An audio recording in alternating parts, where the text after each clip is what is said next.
Hello, everyone. Welcome back to my channel. I'm Teacher Casey. Thanks for coming today.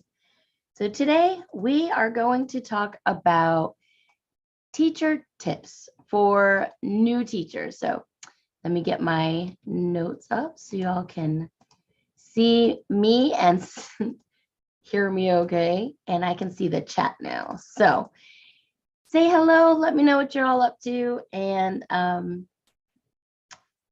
where you're from, what's going on. Are you a new teacher? Are you new to my channel? If so, welcome. All right, let's get started right away. I've got my notes. I'm ready to go. So tips for new teachers. And a lot of these I found on educationdegree.com.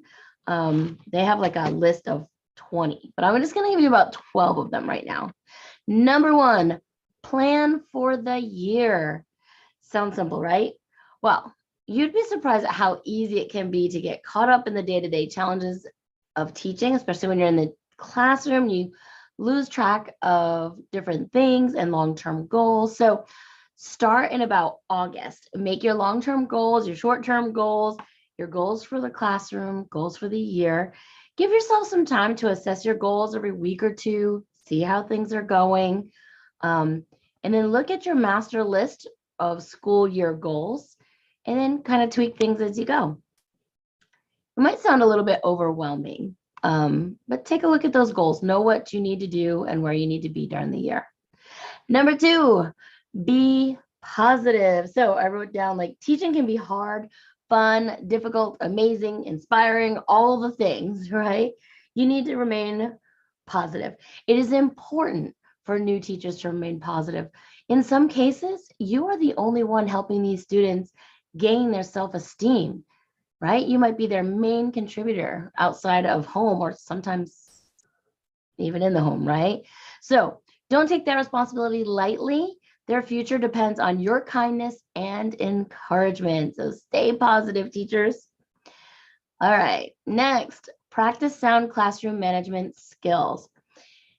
This, according to educationdegree.com, it says it can be easy to get frustrated or let your inner child out, especially when managing a classroom of children.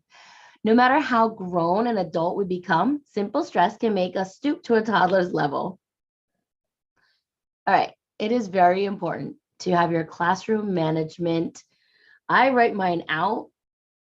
I let all the students know up front, even in kindergarten. I make sure that I have all of my classroom management set, like from the beginning of school. I tell parents, like, sometimes it might be hard to hear that your child did something and they're going to get called out on it, especially the first couple of weeks. But then everything falls into place and I never have to worry about any of that anymore because we nip it in the butt as soon as it starts, right? All right, next, tap into your peers for knowledge and insight. Let me tell you, oh, I was so fortunate to have my best friend across the hall from me, and she was a veteran teacher of 13 years.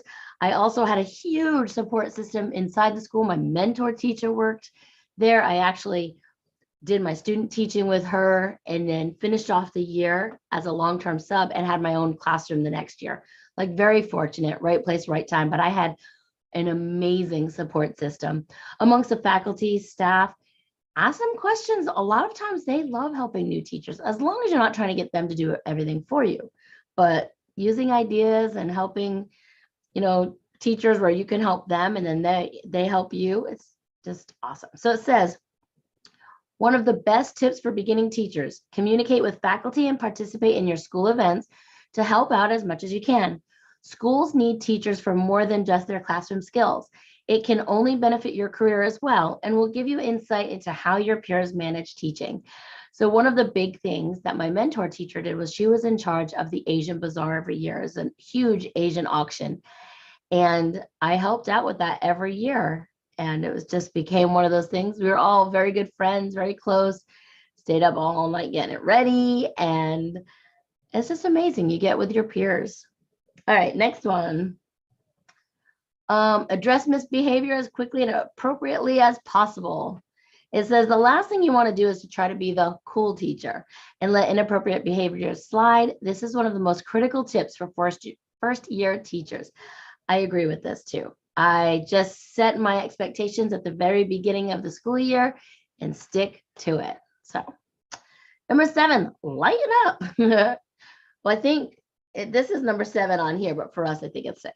So another essential piece of advice for new educators, even if you aren't a natural clown or comedian, you can still make learning enjoyable for your students without completely losing your dignity.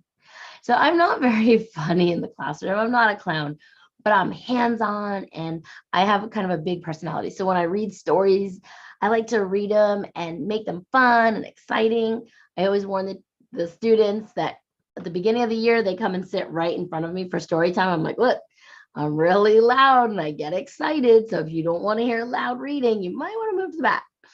Only a few of them move to the back. All right, next one. Set clear expectations with each assignment.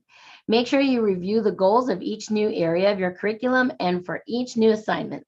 When students have a direction to point their mind compass, they can go into the lesson with a clear idea of how they should approach or absorb the information. So set expectations in your classroom management, and of course the assignments. Number 9, set rules for the classroom. We kind of talked about this earlier. This can be effective for elementary, middle, and high school students, especially if you set expectations early. When it comes to classroom rules, remember to keep them simple and try to have fun with them. So I'll just leave that one there. You want to have your rules, you want to have your expectations and classroom management right from the beginning of the year. All right, the next one. Acknowledge every student the first time you see them every day. Yes, you read that right, or you heard that right. Every student every day. Say good morning. I've seen some teachers start with a line outside the door. They shake their hand, they do some fun little dance or something every morning. Just every day. Use their names. Say hello, good morning. It's easy to let some students blend into the crowd when you have your hands full, but don't let the quiet ones pass you by. Say hello to all of your students every day so they know you are thinking about them and feel comfortable talking to you. Next one, be caring and empathetic. No matter what age group you are teaching, students are going through mental growth that can be challenging and frustrating. Be sure to put yourself in their place when you approach your students while you teach them, and especially if you must discipline them. They're counting on you to help them learn critical thinking skills as well as interpersonal skills. All right, next one. I thought this was interesting too. Create a plan for parents. So sometimes this is one of the hardest things for first-year teachers, and it's different at every school. So in my school, it was up to me if I wanted volunteers. Some teachers were like, no way. I love volunteers. I would tell them that I would not start the first month of school, but in the next month that they're allowed to come in, I set expectations for them. They are not there just for their child. They're there for, all of them. But I do love it when the parents come in and see their kids and they talk to their kids and things like that. So I taught kindergarten, so it's probably very different than most. Sorry if you can hear my puppy, she's calling me. All right, I'm just gonna give you one more. Sorry. Allow free learning time and free time in general. This is one of my favorite things, especially in kindergarten. I like calling it free play.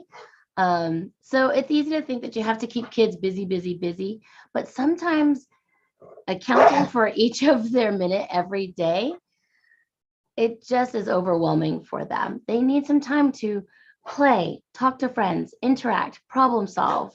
So it can be 5 minutes a day. It can be half hour. It can be a half hour a week. Just give them something, some time for them. All right, guys, that's about it for me for now. I hope you enjoyed these 12 tips. If you have questions or tips of your own, please put them in the comments section. And that's it. I'll see you guys all later. Have a great night. Bye.